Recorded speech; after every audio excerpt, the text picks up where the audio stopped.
আসসালামু আলাইকুম। সকলেই কেমন আছেন? আলহামদুলিল্লাহ সকলেই ভালো আছেন, সুস্থ আছেন। আজকে পেঁয়াজ চিংড়ি কীভাবে রান্না করলাম সেটাই আপনাদের সাথে শেয়ার করছি। আশা করছি ভিডিওটা পুরোটাই দেখার চেষ্টা করবেন। এখানে আমি চিংড়িটাকে পরিষ্কার করে ধুয়ে নিয়েছি। ধুয়ে কড়াইয়ে সামান্য পরিমাণ তেল দিয়ে চিংড়িটাকে দিয়ে অল্প করে লবণ আর অল্প করে হলুদ গুঁড়ো দিয়ে 5 মিনিটের মতো নেড়ে চেড়ে নেব। দেখুন চিংড়িটা ঠিক এই রকম হয়েছে। 5 মিনিটের মতো ভালো করে নেড়ে চেড়ে নিয়েছি। এবার চিংড়িটা রান্নার জন্য কড়াইয়ে তেল দিয়ে দিয়েছি। তেলটা ভালো করে গরম হয়ে যেতে দিয়ে দিলাম একটা কাঁচা লঙ্কা আর অল্প করে গোটা জিরে আর কালো জিরে। এই ফোড়নটাকে ভালো করে ভেজে নিলাম। এরপরে এতে দিয়ে দিলাম পেঁয়াজ কুচি। আমি এখানে 2টো সাইজের পেঁয়াজ নিয়েছি। আপনারা আপনাদের পরিমাণ অনুযায়ী, চিংড়ির পরিমাণ অনুযায়ী পেঁয়াজটা নেবেন। জাস্ট পেঁয়াজ দিয়েই তো রান্না, তাই একটু পরিমাণটা বেশি নিতে হবে। পেঁয়াজটা হালকা বাদামি কালার হয়ে এসছে নাড়তে নাড়তে। এরপরে এতে দিয়ে দেবো আদা রসুনের পেস্ট। চিংড়িটা যখন পেঁয়াজটা যখন একটু ভাজা ভাজা মতো হয়ে গেছে তখন এতে আদা রসুনের পেস্ট দিয়ে ভালো করে নাড়াচাড়া করে নিচ্ছি।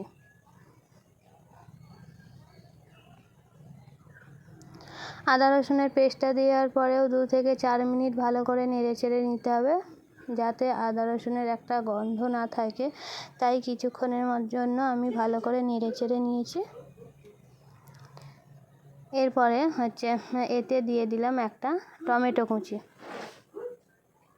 আমি একটাই টমেটো দিয়েছি, যেহেতু চিংড়ির পরিমাণ কম তাই একটা টমেটো এর মধ্যে দিয়ে দিলাম। টমেটোটাও কিছুক্ষণ তেলের মধ্যে নাড়াচাড়া করে নিয়েছি।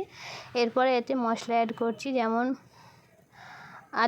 হাফ টেবিল চামচ লঙ্কা গুঁড়ো, হলুদ গুঁড়ো আর 1 টেবিল চামচ লবণ দিয়ে এটাকে ভালো করে নাড়াচাড়া করে নিচ্ছে, যাতে মশলাগুলো সুন্দরভাবে মেখে যায়। তাই নাড়াচাড়া করে অল্প করে পানি দিয়ে দিলাম, যাতে তলায় না বসে যায়, পেঁয়াজটা পুড়ে না যায়। তাই অল্প করে পানি দিয়ে দিয়ে ভালো করে কষে নিতে হবে, যাতে টমেটোটাও একদম সেদ্ধ হয়ে যায়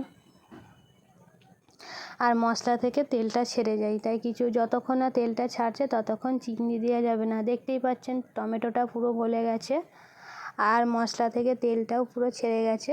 এরপর যেই চিংড়ি মাছটা নোনাস করে রেখেছিলাম সেই চিংড়িটা দিয়ে দিলাম।